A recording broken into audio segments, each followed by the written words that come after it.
Hi everyone, today I'm going to show you how to do a auto bar cutting machine in Hydroneer. So let me show you how it works first. As you can see, I have 5 bar cutting machine right here, one for each material. And there is a keypad and display. Display shows the total amount of weight of the materials that I have. And when I enter the desired amount, it's going to cut it for me automatically.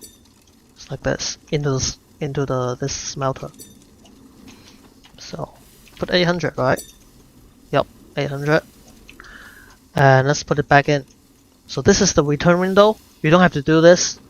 If you don't like the return window, you can put a staircase like this and drop whatever you want to drop back. Okay, so this is how the machine works, and let's start building one.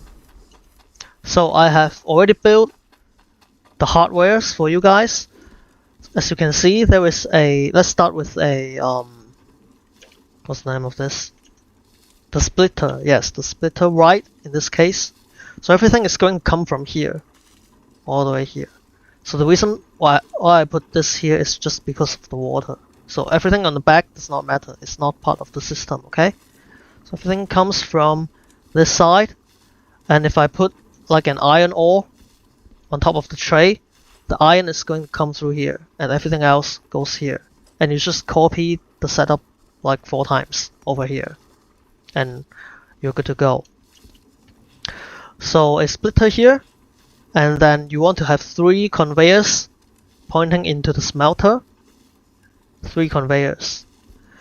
And the outlet of the smelter has to be facing back, facing this side, okay? And on the right side of the smelter, you want to have a conveyor that's going to the right. And you want to send it back a vertical. Turn left. Wait, is it left? Yes. 2 left conveyors. Send it back to the smelter. And you put a merger over here. And you put a smelter over here to continue to heat up the whatever bar you want to smelt.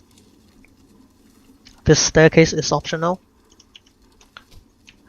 And yeah, this is pretty much all the hardware that is needed. And let's try to build the software together. So first, you want to have a keypad right here. This is how I would like to do it. I want to put a keypad right here. And connect keypad into the saw.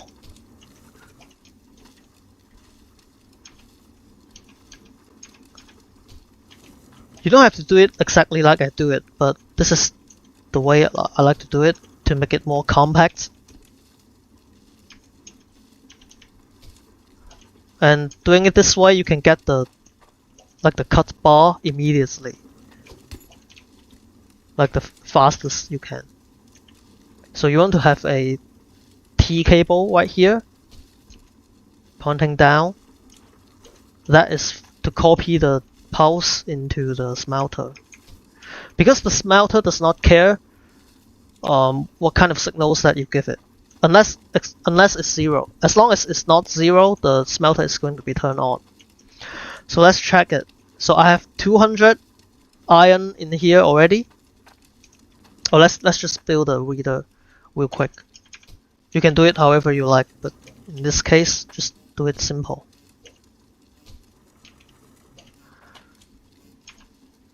Like this. Yep, 200. And you can just put something here to stop the leakage, or you can do a loop like myself. Okay, so let's try 100. It's going to come out, and it's going to give me exactly 100, and the rest is going to be sent back into the smelter. So to send it back, you can put it here, or you can like make a return window like myself, or you can just put a staircase like this. There are lots of ways of doing it, and that's pretty much it. So, but as you can see in my setup, the first one is far more complicated than the other ones, and there is a reason for that. This is because this is a more advanced version. Because if you have a lot of materials going into the smelter, there is a problem if you start to smelt things immediately. Let me show you what's going to happen. Let's say I want 100 gold. And when the smelter is on, everything is going to be falling off. They're not going to be coming into the smelter. They're just going to fall under the smelter. So you don't want that to happen. An easy workaround for this is you just clear all raw materials before you cutting the bars. See? No problem. But this is not elegant enough. I want it to be automatic. I want it to be elegant. And the ways of doing it, first I try to use a valve to stop water from flowing into these two conveyors. But it does not work because a valve actually has like a half-second delay. So a valve does not work. And that's why I come up with this magnet method. So it's very easy to understand. You just put a T cable right here instead of a, what's the name of it? A elbow cable. You just don't put an elbow, you put a T here, and then you send two pulses at the same time, one on the top, one at the bottom, and I call this a sequencer. A sequencer is very important in making a dual cutting machine, so remember this one. So the first signal is going to come through here. Oh, by the way, it's very important to add this one-way kind of thing in the sequencer because you don't want any interference in the sequencer. So the first signal is going to come through here and tells the magnet to turn on. The second signal is going to come through here, and after 4 seconds of delay, it's going to be turned into a 0, a one-way through, and then it's going to turn off the magnet. So let's see it in action. Let's say I want 4000 iron, and it's going to turn on the magnet, so nothing is going to come through. And after 4 seconds, they're going to drop back down. Now, there is a problem with the magnet as well, because sometimes the materials is going to be stuck on top, but this is not the magnet turning off. This is just like a bug. They just stuck right there, and there is, I don't know, there is a workaround for it. If you know, let me know in the comments. And even if I turn off the magnet like this, check this out. I'm gonna turn off the magnet like this.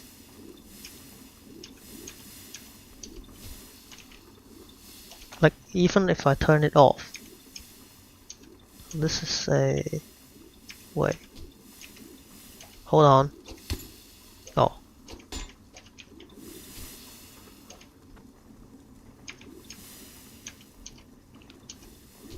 Even if I turn it off,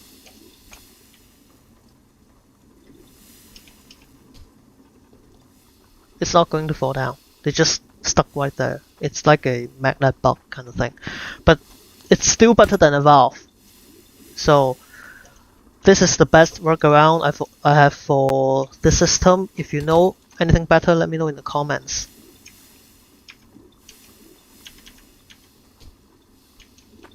Just like that.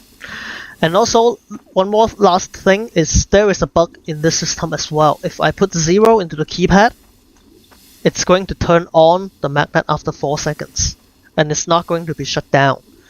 So to avoid this bug, you either don't put 0 into the keypad, and I don't see any reason that you would do it, or you can just add like you just make it a little longer. Like this. Oops. Okay.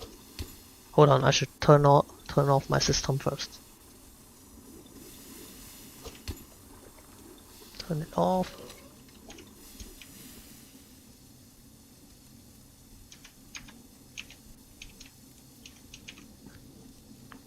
This is not easy to use. Just add one more hook. This is the validator hook, so that it prevents the 0 comes through this sequencer. Wait, am I doing it right? Yes.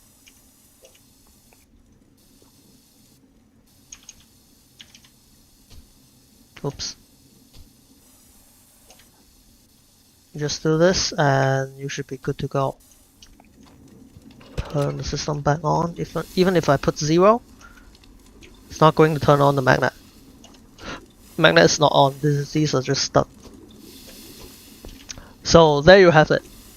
And let me know in the comments if you have any questions. And in the next video, I'm going to show you guys how to do a auto jewel cutting machine. Thank you guys for watching. I'll see you guys later.